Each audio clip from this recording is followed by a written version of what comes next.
maayong hapon kanatong tanan mga igsoon ako diha sa Ginoo. Welcome sad kamo nining atong bagong Jesus Dual Nature vlog. O kumusta kamong tanan? Manghinaot ako nga naa sad kamo karon sa maayong kahimtang. O karon igsoon ko kini nga atong vlog, unique kini kay universalism view kini. Nga ang pagtuo nako nga ang tanang tao maluwas.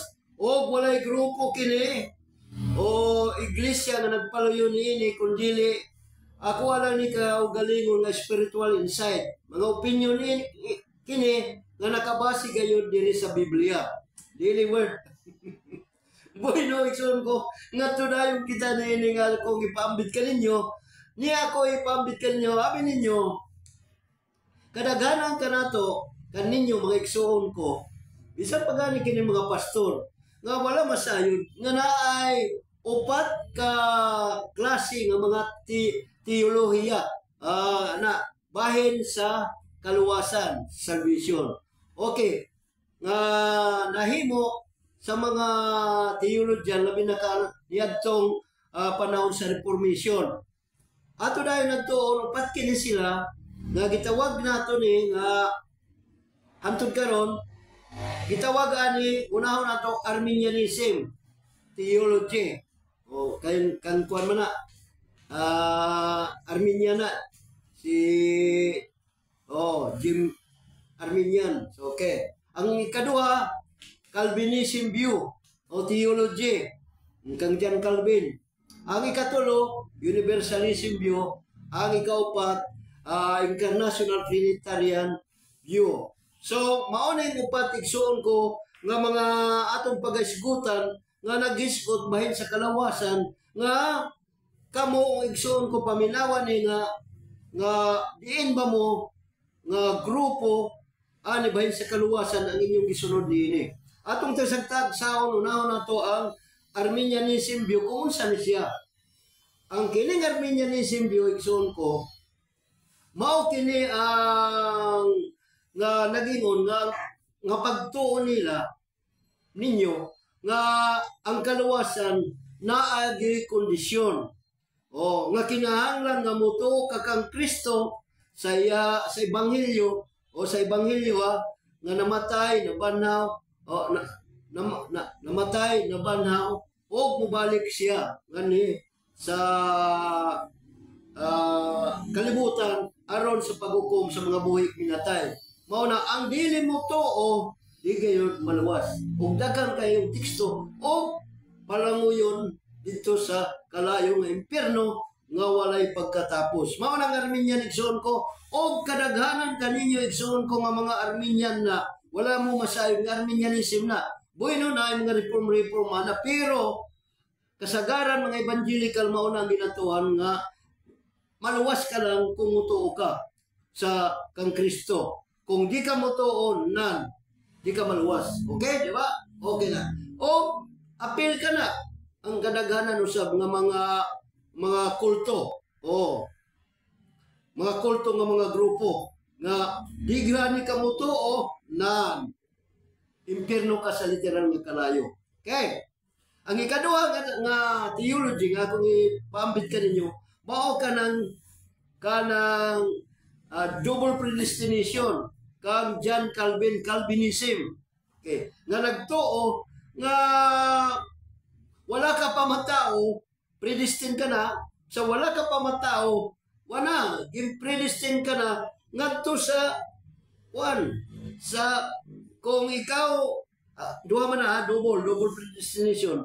Ang usa kuno na wala ka pa matao na predestined ka na sa kaluwasan. Bisan usaon nimo buhat o dautan ay wala na maluwas jud ka.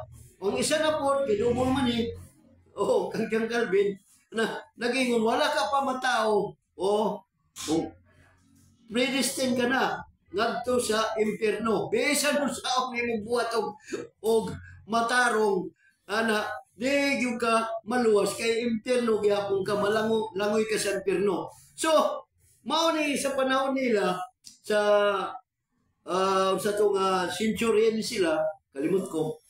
Okay. Kay, nagsigig din ni Bati ni ang Arminianism o ang Calvinism. Okay, dagan nga sumusunod ni. Oh, labi na pero lupig ang John Calvin. Daghan ang Arminian. Oh, dalawa. Pero naana po yung isa, igsuon ko. Yeah. Kanang gitawag nga, atong subutan na lang sa Biblia kung unsa ning Arminian. Kaning Calvinism, basta kay Arminianism, naibalo na mo nga naay kondisyon na nga kadtong dili mo to o kang Kristo na mulangoy sa impyerno. Ang muto ora may maluwas. Okay, ang Calvinism na to nga kanang gihimong dual. Mao kini ang paborito nila nga teksto. Sa wala pa gani mahibukso ko no ang mga bata naani sa Roman 9:11-13. Di lang nato tas ang pagkomentaryo maura ni siya ang diri lang tadayon sa Roman 9:11-13. Daghan ning ilang mga teksto daghan. Dili ra ni kay mao. Sa wala pa gani mahibukso ang mga bata, giingnan na sa Diyos si Rebecca. Mag-alagad sa manghod ang magulang. Niining panahon na wala pa makabuhat ang mga bata bisan unsang maayo o dautan nga angay kapasikaran sa pagpili. Tanawa, wala pa kapasikaran pagpili. Wala pa matao na pa sa sabakan ni Rebecca. O, tanawa? Okay. Tanawa, wala pa yan makabuhat Ang magulang ko no, mag-alagad sa manghod ang magulang. Okay. Sa ato pa, ang manghod, ang mag-alagad sa manghod ang magulang. Ang magulang hinoon nga maunay, di ba? Ang magulang mo, mawasta mga magulang mo, sukol kasi mong magulang, mga kay batasan. Pero nini, mayingon nga mag-alagad. Mag-alagad sa manghod ang magulang sa tubang sabaw. O ang magulang, ang manghod, bisan siya magulang. Igsuon ko ako na lang muna na wala ninyo masabtian nga kini nga ang kaluwasan mauna nga ang magulang ang manghod mas labaw sa magulang. Pero nya na lang dato ni ko kay mao ni nga nasuko ni si na okay padayon kay malangan ta ni. Sa sunod na lang nako ni kuan ninyo nga ang kaluwasan nagbase ani katong ang manghod mag-alagad sa ang magulang mag-alagad sa manghod. Sa sunod na lang nako ni nga kuan nyo kay aron dito mahuman. Okay. Pasbo na to Hiling panahon na wala pa makabuhat ang mga bata o bisan sang maayo dautan nga angay kapasikaran sa pagpili. Di man niya? Apan tumanon sa Diyos ang iyang katuyuan sa pagpili. Dili pinasikan sa buhat kundi pinaagi sa iyang pagtawag. Ay tinuod kay pag matao, pinili ka ng daan, di ba? Ingon universally mo ingon ng mga Calvinist, tama. Sumala sa giingon sa kasulatan, gihigugma ko siya ko, apang gikasilagan ko si Esau. Mao na nga, paborito nila, na bisan ro saon nimo, intaon mo pagani na sila matao, si Esau si Esau si Jacob, daan na giskasiga,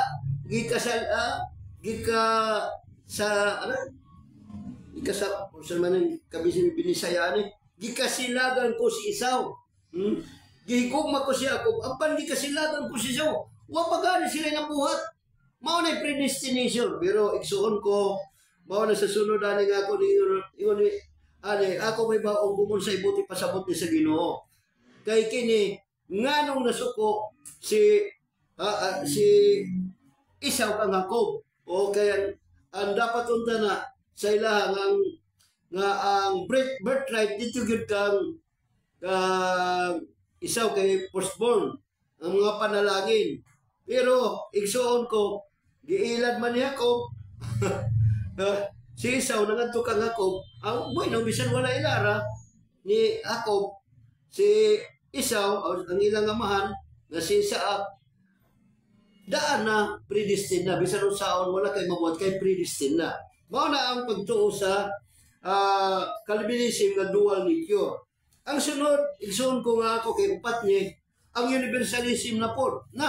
Ang universalism na po, igsoon ko, ang pagtuo, nga ang tanan binuhat sa Diyos. Yawa, o o tanan tao makasasara bisan sa imong kabuang tanan maluwas. Uy, asa mga teksto po na ay pagkadaghan gyapon teksto. Sama ani mga Arminian dagan teksto na. Ang Calvinism katong gibasa dili na kay mauna daghan teksto na ang predestination. O kining universalism ay daghan gyapon. Sampol na nato kini. May isa ka example na ako paborito ng mga universalism. Nagingon nini sa naa sa Colossus 1:20 nagingon. Okay. Busa pinaagi sa busa nasa na ni. Busa pinaagi sa anak gipasig-uli sa Dios ngadto sa iyang kaugalingon nga kaugalingon ang tanan butang sa langit ug sa yuta. Buti pa sabot kining butang ang tanan butang ipasag-uli sa Dios ngadto kaniya kang Kristo. Kuani mga tao niyang konteksto ani dili ni butang nga unsa. Mo nang pagsabot sa Biblia kinahanglan kuhaon ang konteksto kay kasagaran na ni mga figurative language and symbol. So interpret nato sa yanong nga mga pulong. Nakigdait ang Diyos pinaagi sa kamatayon sa iyang anak dito sa cross. Kaya paborito ni sa universalism.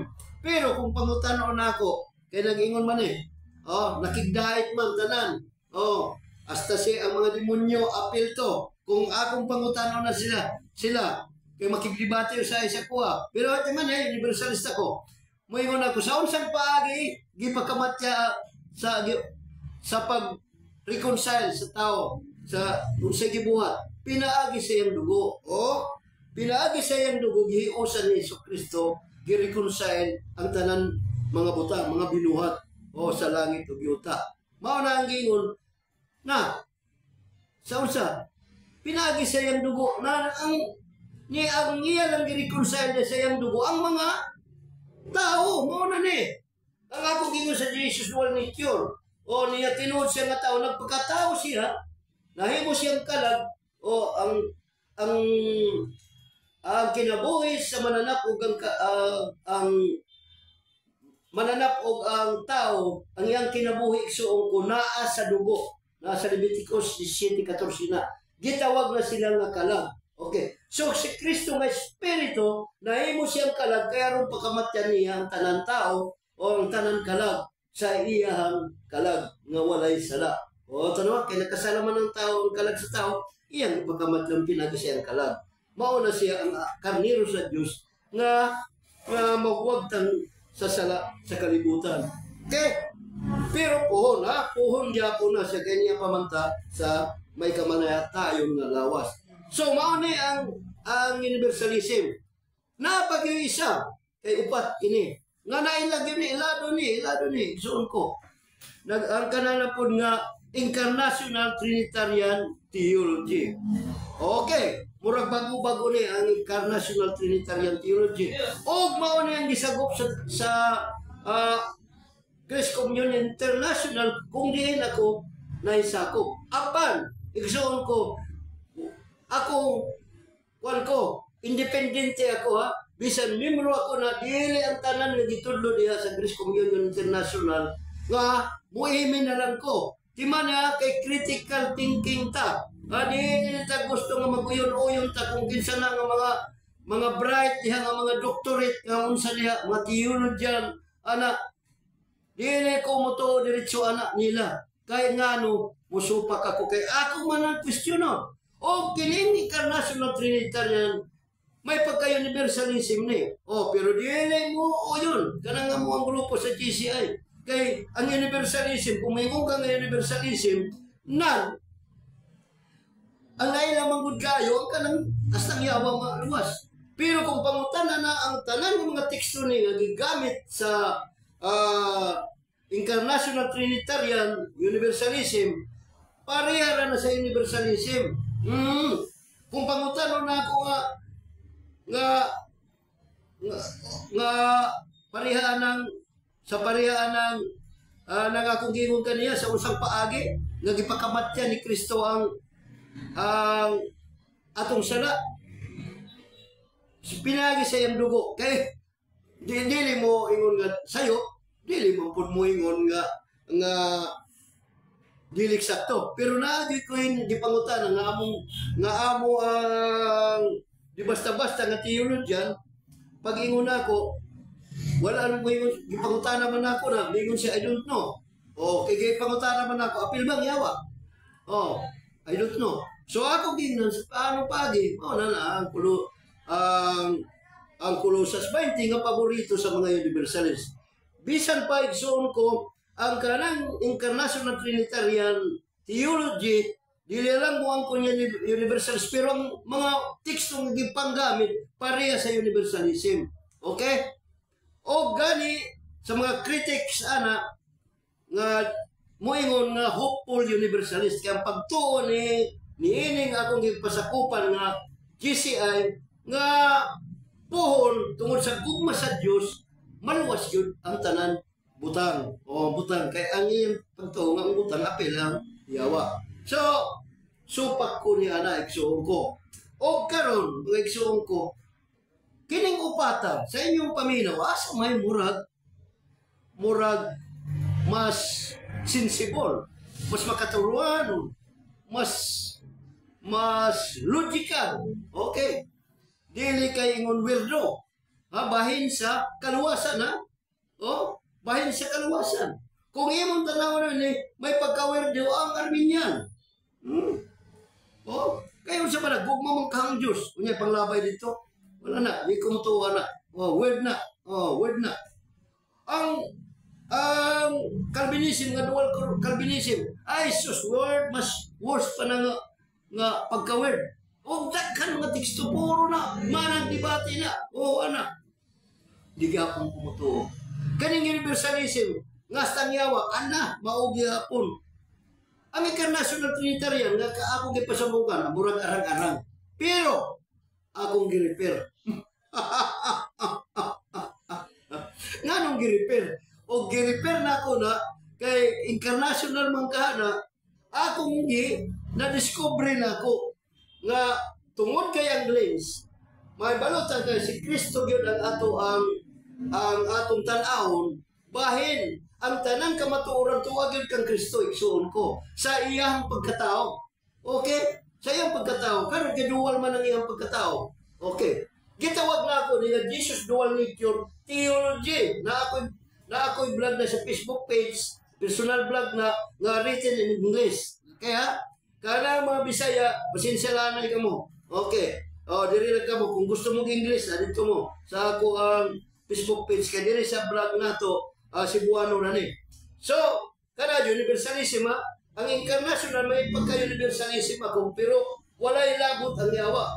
Dili mapareha sa International Trinitarian nga dili sigurado kung ang yawa maluwas. Okay? Kaya pohon pa mo. Pero ako, direkta nga no, gitawag na ako Jesus Dual Nature Theology. Ang Jesus, igsoon ko, nga Son of Man, kini, incarnational. Sa ito pa nagpakatao siya, kaya luwason ng tanang tao. Ang akong teksto, puro universalism na. Okay. Walay kondisyon. Mga universalism. Kaya, okay. Amen. Pero di na sila matuog kayo, Okay. Kini, sa lugad ni, mauna po ng giingon, Trinitarian, kay Incarnational Trinitarian. Okay. Karon kay Trinitarian man, okay. Kinahanglan ka, mudawat ka kang Kristo, kaya ron po yan ka sa Trinity, kanang pagka-Diyos ani sa lugad. Human life ni Kristo Espiritu kay Diyos siya nga nagpakatao. O kinahanglan mo to kaya rumpuyan ka sa Trinity, mao ng Trinitarian. Kini conditional. Tanaw. Mao na nga din maglisod sila kaya nga akong gi-revise na ako. Kini na-discover na ako. Universalism ako. Pero universalism ako lagi nga ang maluwas lang ang ipakabatsa ni Kristo. Ang kini, dili, conditional, di ka kung di ka mo to, di ka makasunod sa Kingdom of God, kaya kaya ang kaluwasan sa Bible, di ka maluwas. Ano man, brad, gawin mong kaluwasan? Tungod kaya ang kaluwasan ni Suong ko sa Bible, world domination na, dili na kaingon, pareha ko dani nga nung nag-Chinese karon nagsige naman og ginubatay. Nga na, mo ilog, ang Rusya maginilugay, maging harian ang mga gobyerno. Tungkol kay gusto sila mo, hari, nang, mao nang gisulat ang Biblia. Kaya sa Biblia, kung naay mo hari ni mo, na di kaluwas, igsuon ko, kay nga no, ulipon ka lang. O, good as dead ka lang, igsuon ko, ulipon ta. Takaroon na ron, dili kita maulipon, luwas kita, kita'y maghari. Apan si Kristo igsuon ko, righteous judge na. Okay, maunay mo hari sa tibuok kalibutan po. Sa ito pa, ang mga anak sa Diyos nga matinud-ano igsuon ko, ha? Na dili mo balimbing, makabaton sila sa mga metaphor nga korona. O kita maghari, igsuon ko, uban kang Kristo, ang atong pagharian, kining tanan ng mga reliyon. Tanang tao, igsuon ko, nga gipakamatyan ni Kristo dito sa cross. So, igsuon ko, kunang tiwason na ni, nga ang mas sensible igsuon ko, mao ka ng akong Jesus Dual Nature Theology, o mao kini nga ang akong blog nga gipaambit ka ninyo. So mga higala, diri lamang ako kutob sa akong pagpaambit ka ninyo. Manginaot ako, igsuon ko nga kung nahimot mo nga igsuon ko o nga vlog, kung mahimo i-like, i-share o i-subscribe. Igsuon ko, o daghan salamat mga igsuon ko. Kini si Brad Lando Ligaspi, magaingon ka ninyo, daghan salamat sa inyong pagpaminaw.